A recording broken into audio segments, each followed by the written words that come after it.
7 dogs. Life.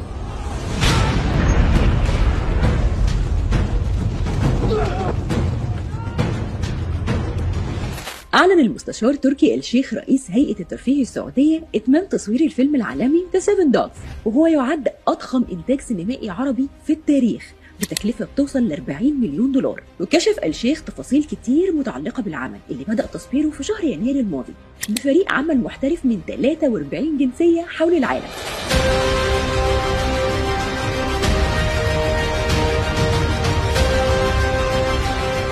كمان شهد الفيلم تدريب عدد من الكوادر السعودية بالشراكة مع موسم الرياض، وشارك أكتر من 100 سعودي وسعودية في العمل بإجمالي 175 شخص من طاقم العمل. واتصورت أحداث الفيلم بالكامل في استوديوهات الحصن بيج تايم بمدينة الرياض.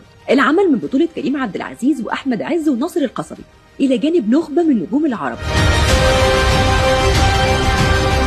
كمان بيخرج العمل عادل العربي وبلال فلاح. What's up crew, it's Adil. What's up, it's Bilal. I want to say a big shukran to all of you.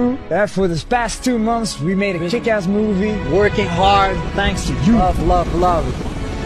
وبيتولى الكتابة والحوار محمد الدباح، وبيشرف عليه الكاتب العالمي دانيال كنوف. وبينتظر عرض الفيلم خلال 2025. Did is challenge us to push the limits on anything that Arabic cinema has ever seen, let alone what world cinema has seen. Yo, check the movie!